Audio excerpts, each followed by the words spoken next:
Hi, everyone. I was muted. Welcome to one of our very sought after, very exciting panels that we're hosting as part of our conference, The Fashion Industry, under the Columbus Fashion Council. My name is Lubna Najjar. I am the currently serving as the board president for the Columbus Fashion Council, and I'm also the owner of Ilmoda Brand Development, which is a national agency helping apparel brands go from concept to market. I'm very excited to be here with you today. This is day 2 of our annual conference, and I have the honor and the privilege to be with 2 amazing industry professionals today. Today we're talking about from sketch to storefront, bringing your designs to life, and we have 2 very unique perspectives on this call. The first is Elliot Carlisle from the Council of Fashion Designers of America Connects program. He is the consulting director and truly what we call the gavel holding, crown wearing industry professional that's really helping guide so many amazing, I think we have about 15 members now within the regional fashion organizations under the Connects program. He is helping so many different areas of the country develop great programming as far as fashion. So we're so excited that Elliot is here, and I'm going to let you introduce yourself and talk a bit about yourself in a second. We also have Coral Weddle. We're so happy that she's here. I was very excited to see you last night. I wasn't sure you were going to be there, but she is from Hocking College, which is a regional fashion school out of Central Ohio. We have the privilege of working with Coral and her team on their senior design fashion show for the last, I think, 3 years now. But Coral is the program manager for the fashion design and merchandising program over at Hocking College. And so we're very excited to chat today. We're going to take a non-traditional journey around sketch to storefront and all of the ins and outs that are a part of that. And so, Elliot, I'd love for you to tell us a little bit about you before I jump into some of our conversation. Oh, well, thank you, Luna, for that wonderful introduction. I'm very humbled by that. I want to say good afternoon to everyone who is here. Thank you for joining today. Your presence matters, as I always say.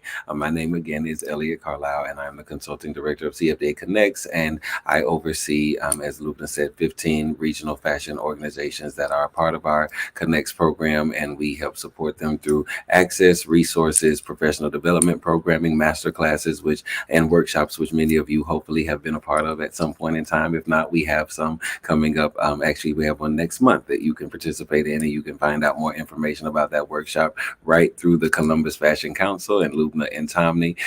And so I'm excited to continue doing what I do. I have a background very extensive in fashion, coming from events and public relations to creative direction and marketing, to now consulting. I've been an executive assistant. I've done a lot of different things in fashion. I volunteered and I've been paid. So I really do know what it's like from a lot of different arenas or angles. And so I'm excited to share with Coral today and also with Lubna and exchange and hopefully educate and empower someone who's listening today. Thank you so much, Elliot. Coral, would you like to do the same? Tell us a little bit about you and some of your background so people know kind of the perspective that you're coming from as you give your advice. Sure. Thank you so much, Lubna, for having me today. I'm really excited to be on this call with you as well as with Elliot. It's a real pleasure just to be part of all that's happening in Central Ohio with fashion. This is where I grew up. This is home to me. I left to study fashion and have worked in the industry for a little over 15 years in different capacities, both in design as well as in higher education now. And I have my own brand as well. And so I definitely work with this topic a lot, from taking your designs from concept all the way to finished product and then actually the retail experience. And I work with students as well in that process. And so I'm just really honored to be here and be able to kind of have this conversation from that perspective of education as well as from small entrepreneur, business owner. So my history, a little bit of background. I hold a bachelor's degree from the School of the Art Institute of Chicago in fashion design. That's where I studied, and then I lived and worked in LA for many years. I taught for a little while in Nova Scotia at NASCAD University. I'm now back home in Southeast Ohio and I'm the program director at Hawking College for fashion design and retail merchandising. And I'm also a MPS fashion management candidate at Parsons at the new school currently. So I hold a lot of different Yeah. plates in the air simultaneously. Glad to be here. Lucky for us, we have some pretty amazing panelists all day, but specifically right now, because as you know, being amazing partners to the organization, we work with so many pre-market brands. We work with so many creatives. As Elliot said last night at the Business of Fashion roundtable, he said everything here started from nothing. And so when we talk about sketch to storefront, Elliot, that really stuck out to me because truly that is such a compelling notion, right? It's Yeah. you have an idea, and the only thing standing in the way of you getting it sketched to storefront, if you will, is actually doing something about it. And so I know you have a big vision. I know you work outside of just CFDA. You're also a consultant to so many different brands. You work with a lot of jewelry labels as well. Mhm. I'd love to just jump right in and ask you a bit about your experience. And maybe I know you're not a designer yourself, but you've worked with hundreds of labels in so many capacities. What Mhm. is your perspective as it pertains to that journey?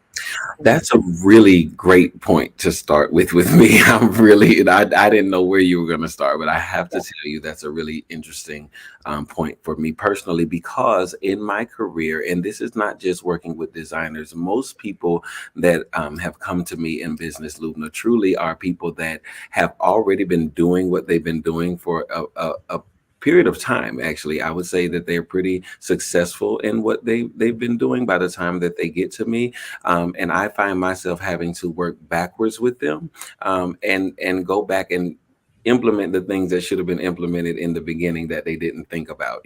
For example, a designer who has been designing for a while and may have a pretty substantial following on Instagram, and very good, with a little bit of their e-commerce on their website, and we'll get to talking about that later too. But that's why I say a little bit with strategic emphasis on a little bit. But Instagram, and they have this following, and they may even be doing well with press, and then it's like, oh well, I'm ready to have a PR. I'm ready, and they always say PR, but it's really, I'm ready to have a publicist, not a PR, but I'm ready for a publicist. And my question is, well, why do you want a publicist? What are you looking to accomplish? What is the story you're looking to tell? And most of them have never even thought about that. They're just wanting to be placed somewhere. They're wanting to be in a magazine. They're wanting to be on celebrities. But when you think about what public relations is, that's only a small part of it, when it comes to what a PR program actually does for a designer or a brand. And so for me, I find myself having to educate, well, this is what public relations is, and this is actually what marketing is, and this is the difference between PR and marketing, and this is what advertising is. And so this is something that we know. And Coral, you can probably speak better to this, because in most fashion schools, they're not taught the business. And so I find, to answer your question in a nutshell, I find that one of the biggest challenges is teaching emerging designers the actual business side. They have the creative side, and they know what they know about their fabrics and all of that, but how to price, how to market, how to position, how to classify your collection. You ask people, everybody says, well, I'm luxury, and people think, oh well, because you're expensive, you're luxury. That's not what luxury is, just because you're making it expensive. So there's so many different things that I run into personally with myself, that I often have to back up and say, okay, well, let's teach before we actually put ourselves out here in this way. No, I think that's really important. And I think the biggest notion is when we talk sketch to storefront or pre-market versus to market, Mhm. there's all the steps in between. And you're right. I mean, creatives, a lot of times we talked about it in one of our previous panels, is there's the creative head, then there's the CEO head. Not every designer should be the executive of their business, right? Maybe they should just stay in the design side of their business. And Mhm. so that's really interesting to hear you say that. And I want to unpack a little bit of that in a second. Okay, yes. I'll jump to Coral really quick and just ask Coral, what's your experience with that piece of the industry? I mean, it's not just where the brand wants to go, is where is the right place for them to start? What is your advice given as a designer and a business owner yourself, but also you teach students and you're guiding an entire curriculum at a school? What is your high level, maybe tactical advice if you have any? Skill set, if I have to put it in a nutshell. And I think it's finding, number one, what you're good at, what you love, and narrowing in on that skill set to really build it. And one thing I talk to my students a lot about is, what is a skill? The skill is something that you practice. Okay. It's something that you gain through doing it over and over. So I hear a lot in the fashion industry, oh, you're so talented. Well, it's not necessarily talent that's going to get you anywhere. Yes, there are innate talents that are significant and important. And if you have talent, you need to develop your skill set, right? And so figuring out, like the program that I direct is really a broad spectrum in a short period of time because we're an associate's degree. And we touch on all these areas of fashion. There is a lot to fashion. Fashion is not just coming up with cool ideas that look beautiful.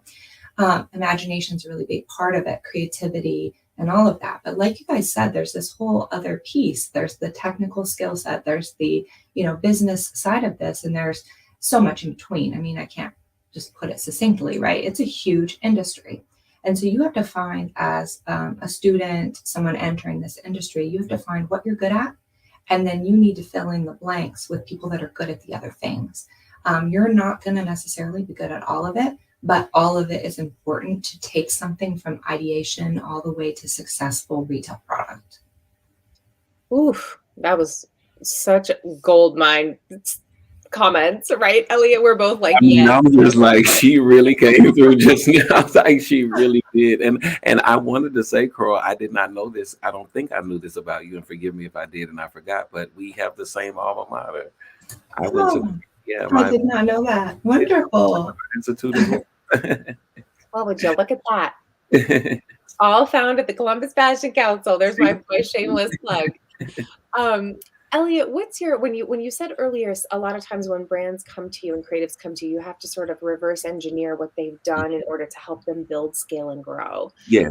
What are some challenges that you see with that outside of just the education piece, right? It's not just, because probably by the time they get to you, there's a bit of an ego, if you will, right? There's a bit of a success story behind this. Like, what do you, because, we're talking about this path, but you're kind of, in order to get a little higher, you do have to take a few steps back to get ahead. So yes.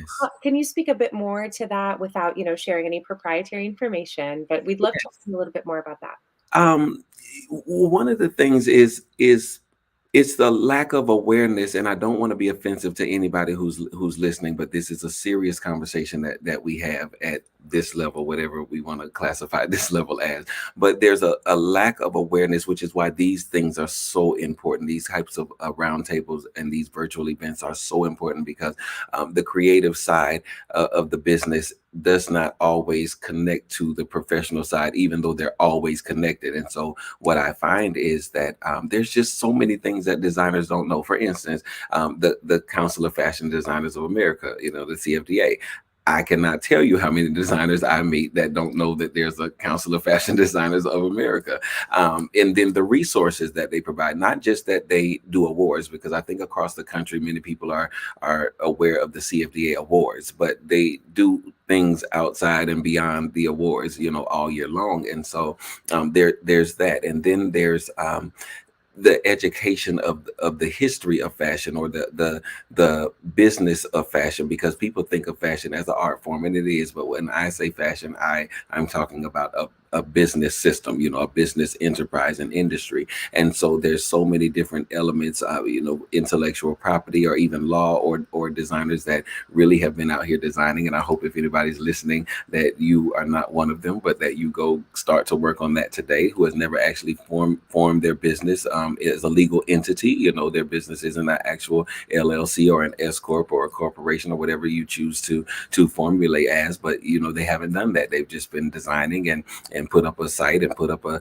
Instagram, and they're selling and maybe doing quite good business in that way, but there's things that actually you could benefit from, and there's so many resources out here that you can gain and so much support that you can gain, but you haven't positioned or set yourself up for success. And so I do understand where sitting at the table and just looking at somebody and listening to somebody who's super creative and super strategic and super innovative with what they're doing, but they just never connected a business to it. And so most people, they're now having to really implement a business plan. And not everybody writes a business plan for their business, but I do think you need one, or at least a marketing plan or some type of strategy that's on paper that you're looking at, that you're moving your business through. So you're not just, throwing paint on the wall, or as they say, throwing spaghetti on the wall and seeing what sticks.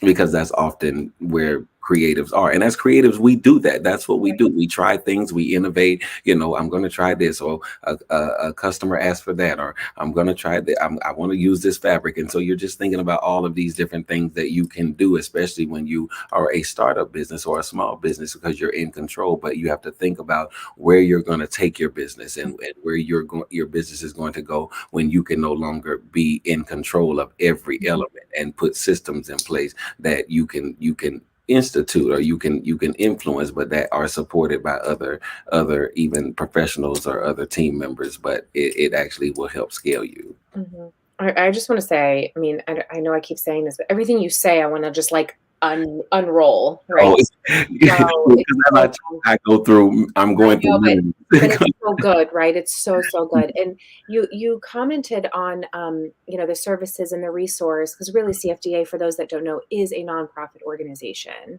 And for those that do know CFDA, I remember when you reached out to CFC, Elliot, about joining the Connects program in its inaugural year.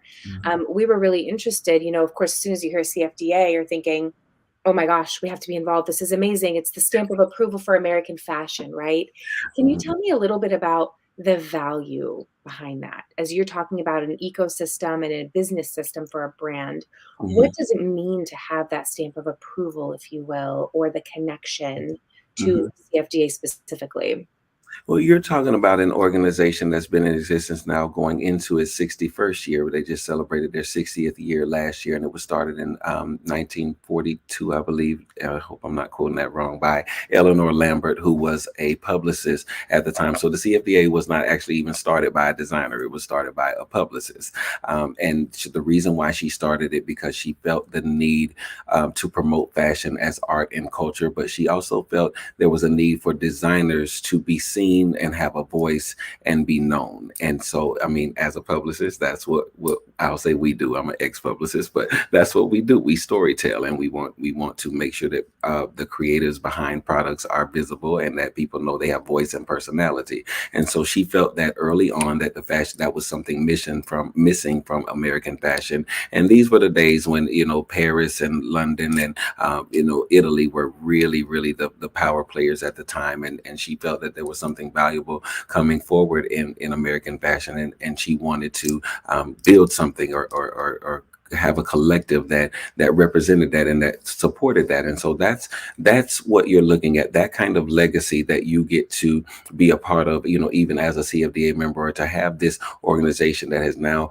over 480 members, that represent all of the pioneers of American fashion, and all of the bold-faced names that we know, and who is now headed by our chairman Tom Brown, who most all of one of the most innovative designers of our time. But to be in that club, for a designer to be in that exclusive club, it does say something, where you're able to have a voice and represent what American fashion is known for around the world, because other countries, they're looking at the CFDA to present America to the world. And so you get to be a part of that, and you get to attach to that. And when it comes to the resources that they provide, and the education that they provide, and even the scholarships for those of you who are students, the scholarships they provide. That is it's like that next level. It's like the Apple of fashion, or the Ferraris of fashion, and that's why it's important. And then it gives you global vision. It gives you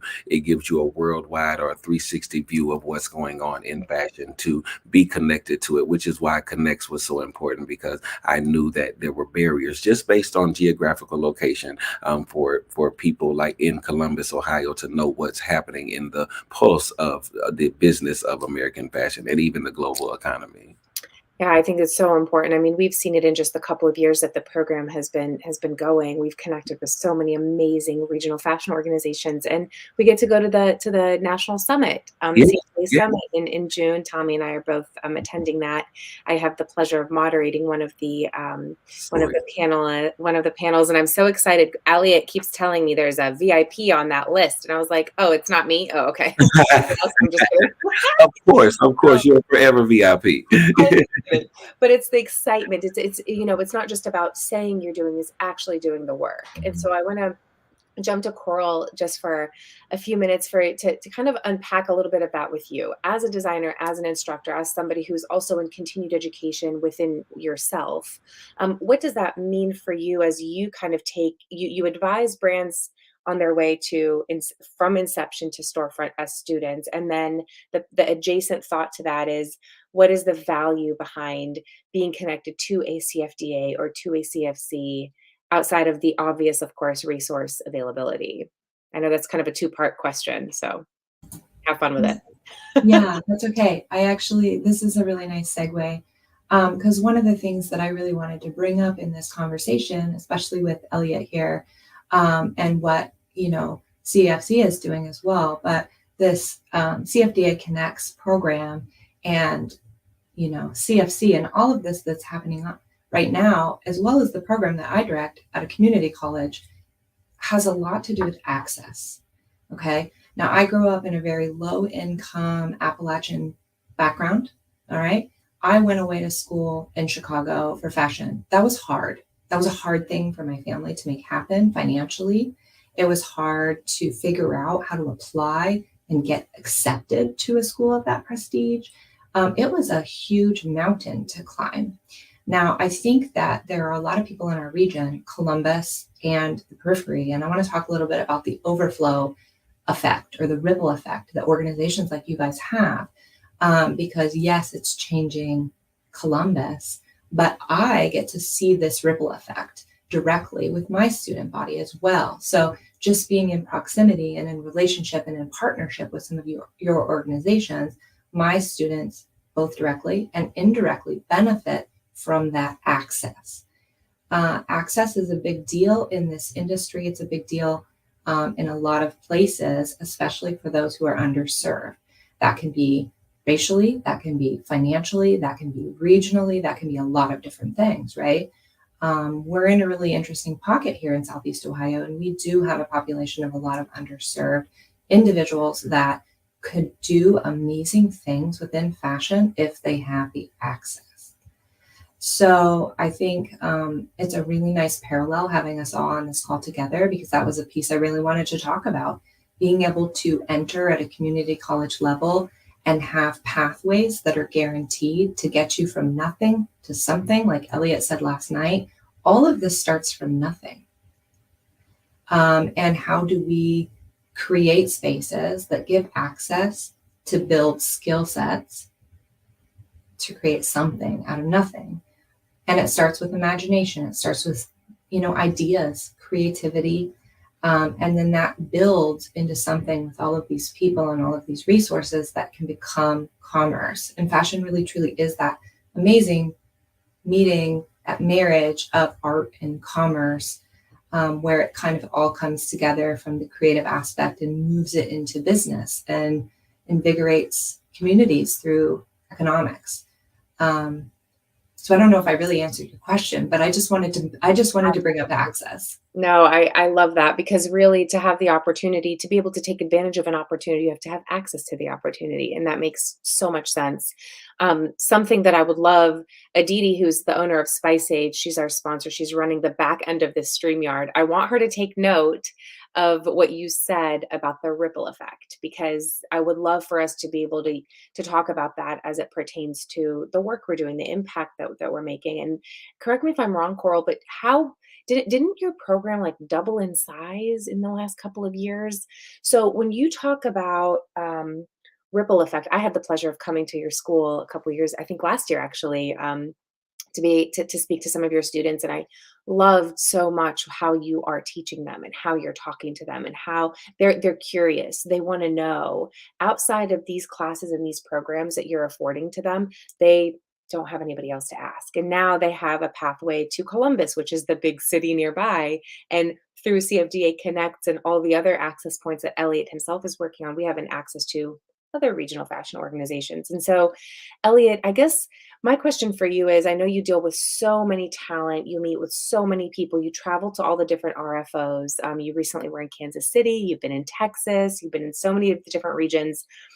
What excites you the most about seeing brands go from sketch to storefront? And at what point, secondary question, at what point are you interested as a consultant to sit with them and say, I'm interested in helping you get to X level?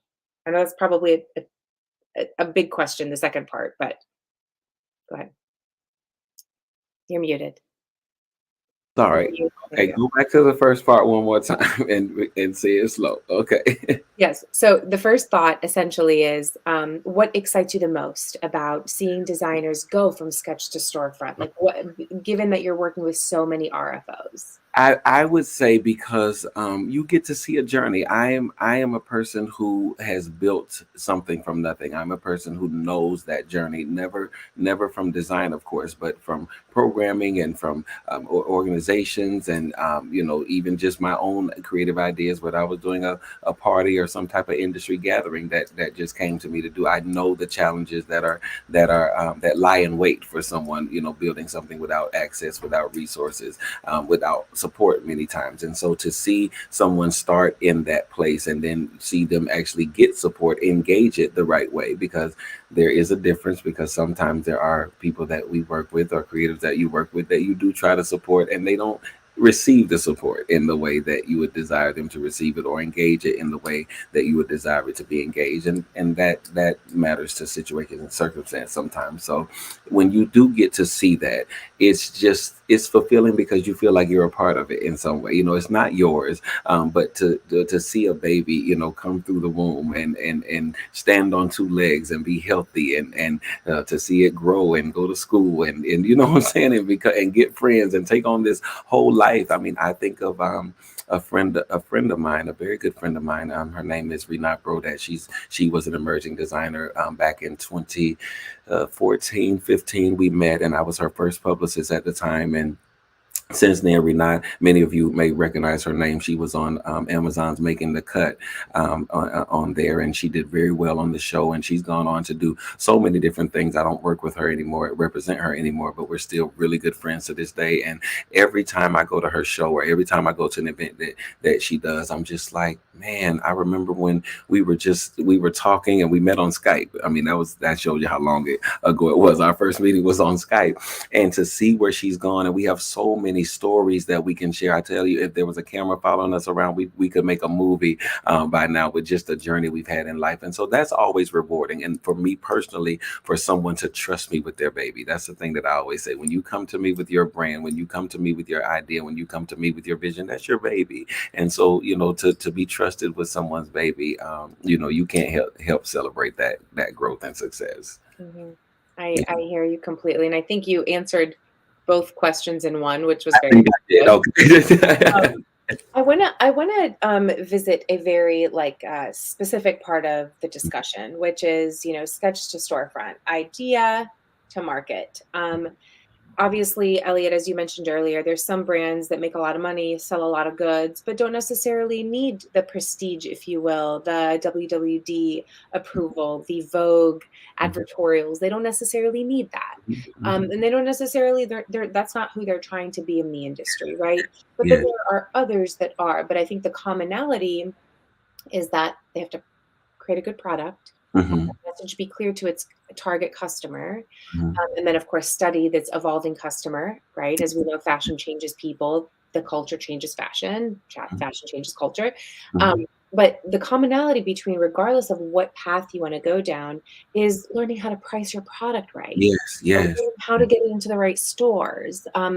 Is it direct to consumer product, or is it something that's best suited for specialty boutiques or Yes, retail or different type yes, of retailers? So I'd love yes. to unpack that a little bit with you to see if you have any insight on how we, how we can speak to designers to help them identify, who they should talk to about their, which storefront to go to. So that kind of unpacking that lockstep.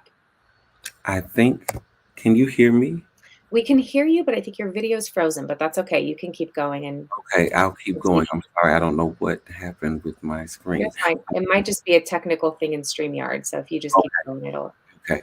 So to answer that, I will say this before I go there. I wanted to make a note about something that I mentioned earlier when it comes to Instagram, because I know that for many emerging designers, that is the first place that everybody goes to sell and really wants to take advantage of that platform to sell. And it is a good platform, but I have really been an advocate for people building their website and having your own sales stream on your website. You really need to do that. That's very important, because what you have to understand about your audience and those followers that you have on Instagram, those don't belong to you. Those people don't belong to you. You're renting them from Instagram, because at the end of the day, if Instagram was to crash or go down, which we've known it has gone down on some days, you lose your audience, you lose your store, you lose your business, if that is where your business lives. And so I am really strongly, especially with all of these shifts and changes we're seeing with social media and social media trends, I'm really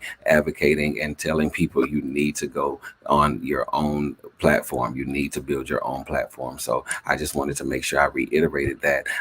But when it comes to the question that you asked, I feel that, as you said, there's a need for a good product. There's a need for something unique. When it comes to scaling big, or even when you want to be recognized by an entity like a CFDA. So people often ask me, what does it take to get a CFDA award?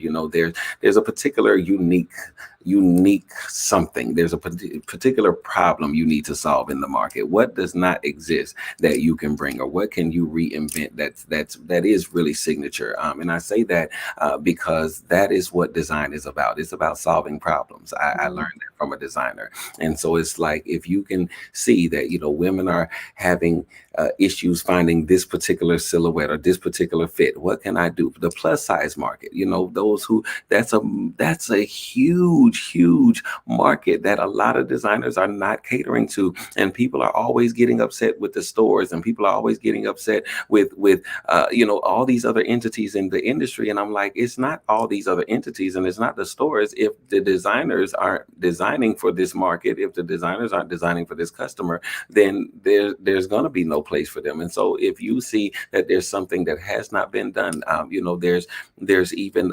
specialty garments that are needed. People with disabilities, catering to disabilities. I mean, there's so many different avenues that you can go to be successful, as a designer in the business. But not just don't think about it as, I want to just sell clothes. I think that's the wrong mentality to have into going into design. If you want to be big successful, I'll say, it's not about, I just want to make clothes. It's about, I want to do something unique, or I want to design for a particular gentleman. There's a woman that I see that I've never seen anybody cater to in a market. I want to cater to this particular woman. I want to cater to this particular man.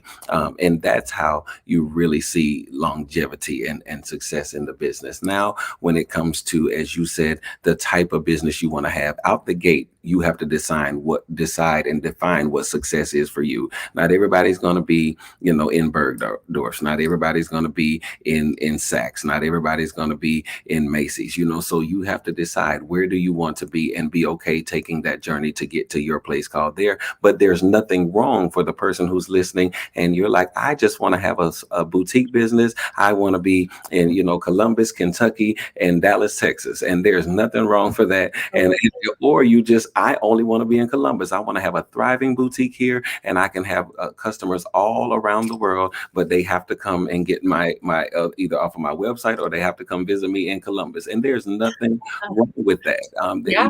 And I think that when we're watching the media and watching the press and watching people and all of the people that are getting success and being placed in all these places, that's fine. But don't burden yourself under the pressure of having to become what you see just because that is what you see. I promise you, there are people in Charleston, South Carolina. I used to live in Charleston. Charleston is a very big boutique city. And one of the things that blew my mind when I moved there is that almost every emerging designer in Charleston had their own storefront. When I Wow. they literally had their own boutique. And I said, this is interesting. And of course, they sold other people's labels. They sold other people's accessories. I mean, it was a way for them to collaborate with one another. They were able to help even, younger emerging designers were able to start in some of their stores, and they work together. And so you can do a beautiful ecosystem. What's happening at the Common Thread Shops on Third? That is a perfect incubator. That is a perfect launch pad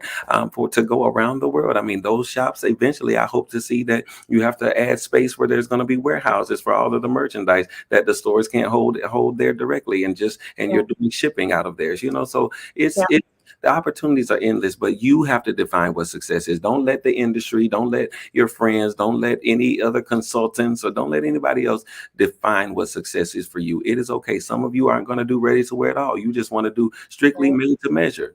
There's nothing wrong with that. You don't have to have. Absolutely. Yeah. That's amazing. Thank you so much, Elliot. And that's so true. I mean, the pathway you choose for your business is really yours. I think the idea is that we lost his video, but we'll keep going. The pathway you choose as a designer is really yours. I think seeking consult from the right resources, the right people, the right organizations is also pivotal in that. Coral, I want to jump into a little bit more of the tactical side of going sketch to storefront. Thank you, Elliot. As you go from sketch, so from idea, there's so many steps in between. Can you tell me a little bit about closer to the sketch side? What are we doing with the sketch? What happens to the sketch? Should it want to go to a small batch manufacturer and then eventually to a storefront? How would you walk a student or one of our viewers through that process? Well, I think what Elliot touched on is really important. And I think what it was coming down to there is product is what the customer needs, right? And so it all has to come back to the product, and the product has to deliver upon what that market opportunity gap is. So number one, as a designer, someone coming up with these ideas to take to market, they really need to understand what their purpose is, and making sure that they're thinking critically as a designer, not just about aesthetic. I always say design is the perfect marriage between aesthetic and function. It has to be something that looks good and functions as a product the way that it needs to, and functions in the market the way that it's intended to. And so I think it's really starting from that kind of design ideation phase, but thinking really technically about it.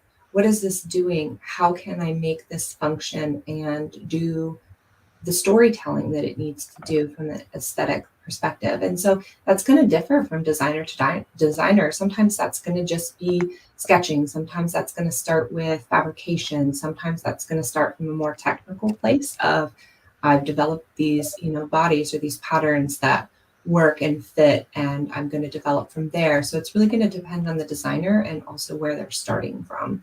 But they're going to start from concept, idea, to fill a gap in the market with a functional product that looks good and is desirable by their target market.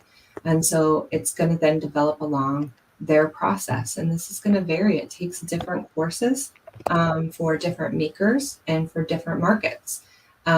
Oftentimes it's going to be a sketch. It's going to be starting from a pattern, or it's going to be starting from draping.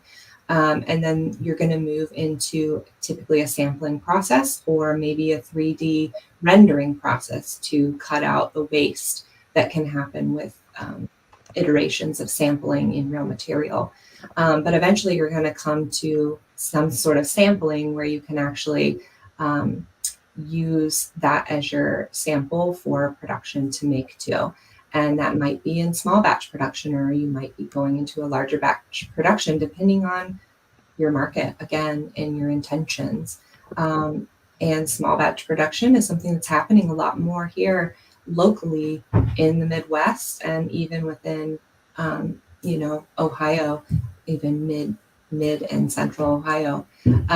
So it's really going to depend on the designer. And then some designers are going to be made to measure, like Elliot's mentioning, and they're not going to be manufacturing them somewhere. They're going to actually be making them in-house in their studio, custom. So it's really going to depend, but it's going to move through this process of idea, concept, development, product development, where you have different iterations, where you have critical dialogue, fit checks, sampling, and moving through to make it better than what it started at to fit your market. Amazing. Thank you. And I know that for those listening, if they're unfamiliar with this process, there's lots of steps in between. It can get expensive. It can get time consuming. But I think with what we always tell our pre-market clients, um, it's the idea comes first. The patience is something you need the entire time.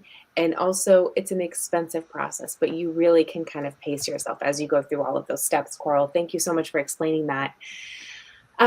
So one thing I did want to point out was, like, for example, when you were talking about small batch manufacturing, last year, Elliot's department, his area, the Connects program, we were invited to Gracie Mansion in New York to kick off Fashion Week last year in New York, and it was amazing. We got to be in the know with Anna Wintour and the Mayor Adams and so many amazing players, and that was such an amazing an opportunity for us to mingle with the VIPs of the industry, if you will.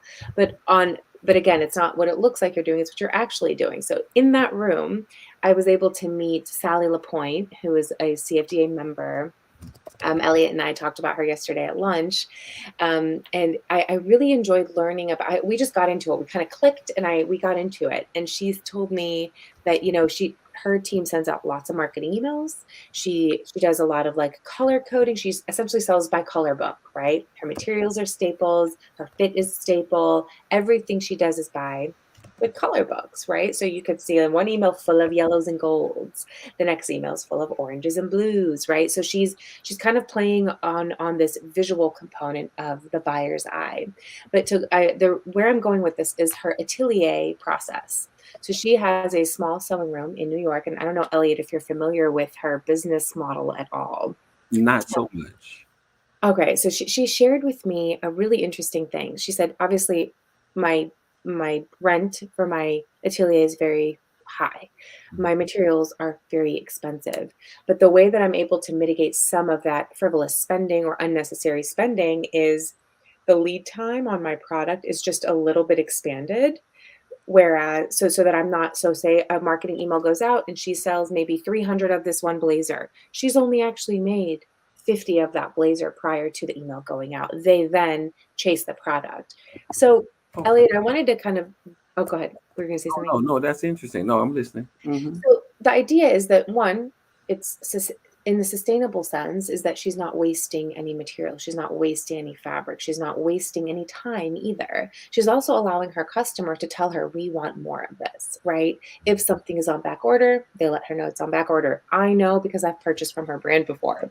But what I loved about what she did was that she allowed her customer to speak back to her. It wasn't just her telling her customer what she's selling and at what capacity and when it's sold out. She's also allowing her customer to say something to her.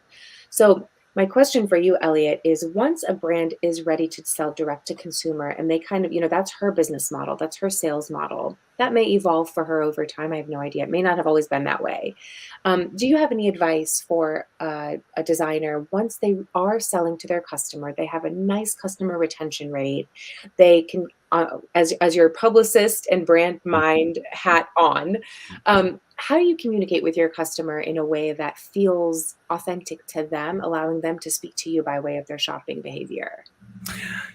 I am a person that likes to ask questions. I like to use my platforms to engage and really have a conversation. So I'm one of the things that I tell my clients oftentimes is to use your social media.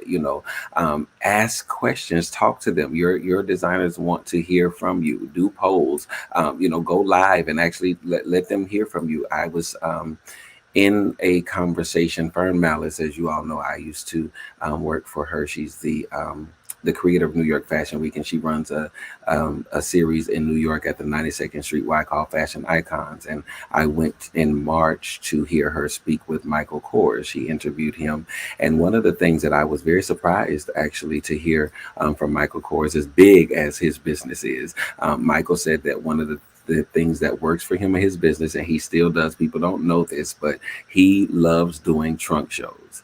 He loves doing trunk shows, and he still does them to this day. That's how he spends a lot of his time with his business, traveling and doing trunk shows in different cities, or for those clients who can afford that, to host them in their homes and do shopping parties with the girlfriends. But that's also a way for him to gauge the customer's ear, also to hear what it is that they want, what it is that they're not seeing, what it is that they'd like to see, and he's able to have those in-person interactions with his clientele. And he says that's still very vital for him with his business. And I think especially for on an emerging designer level, I mean, that's a great thing to do, to host little parties, host little soirees, have trunk shows, get your friends to allow you in their home and hear what people would have to say about your product, hear what they would like to edit, hear what they'd like you to evolve, and even hear what they may say, I really think you could do this. And those things actually work for you. But I'm all about a conversation. I believe that if you can ask, you'll be surprised what you would hear. And I say, even as a speaker,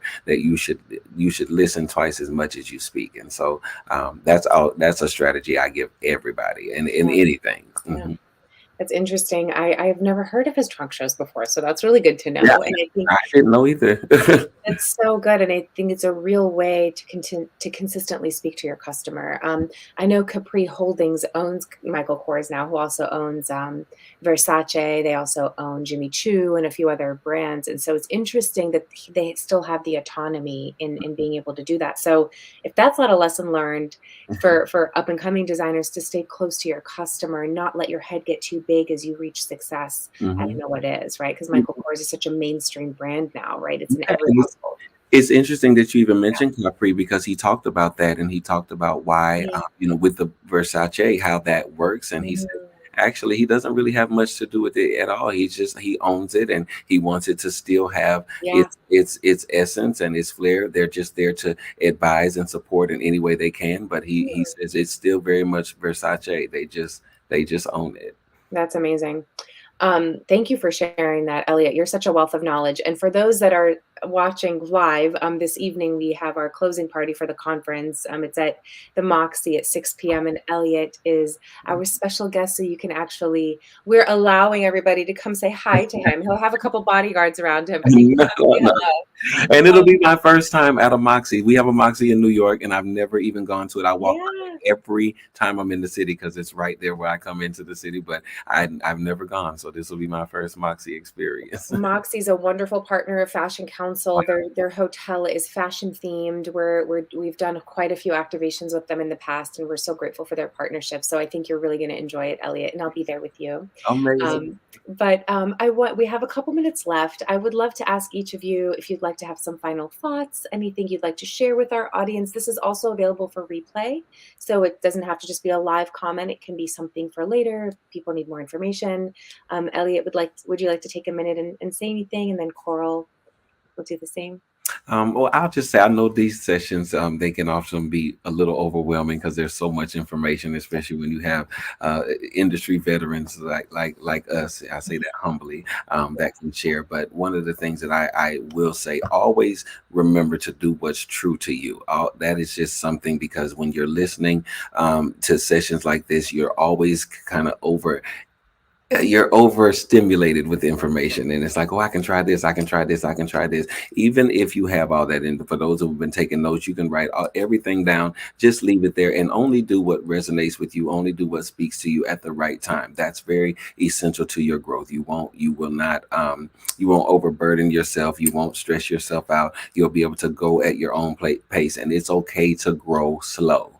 It is really okay to grow slow. This business consistently pressurizes you to go at a certain pace. It consistently pressurizes you to get in this hustle culture and get ahead of the next person and ahead of the next person. I don't care how far you get ahead, there's always somebody in front of you that you have to get ahead of. So just remember, it is okay to go slow and grow slow. Yeah. Thank you. That's such great advice. I personally love that because I could have used that like 10 years ago when I was like racing. Girl, me too. That's why we slowing down now. I'm like, can I just retire at 37? Coral, would you like to leave us with any gems? Sure. Thank you for having me. This has been a really, really fruitful conversation. I really appreciate it, Elliot and Lubna. I think for me, what I want to leave everyone with is just that to look for and find, develop your creative voice that's authentic, like Elliot said. That authenticity piece, I think, is really, really vital. So develop your own creative voice to tell your story authentically, and then really search to develop your skill set, and then surround yourself with supportive skill sets. And that can be formalized education, that can be support organizations, that can be a combination of all different things. But I think today what we've learned is that the access is there, it's growing, and there's a lot of opportunity for you to use your creative voice authentically and build your skill set to find success moving from ideation to product in the market. It's doable, it's accessible, and we have a lot of support here to make it happen. So Thank you. Thank you. That's amazing. And Coral, first of all, congratulations on your second year of the FDRM Fashion Show. I know you thank guys you.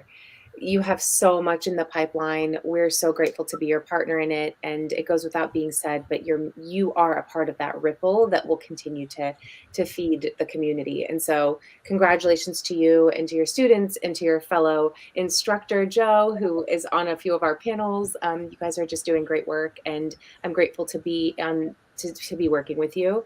And Elliot, of course, a million thank yous for supporting Columbus Fashion Council, Fashion Week Columbus, and all of our subsequent programming.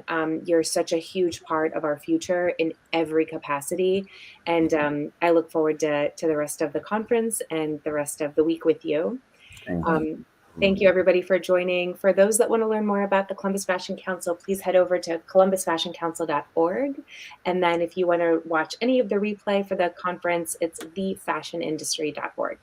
Thank you all so much for joining, and have a great evening. You too.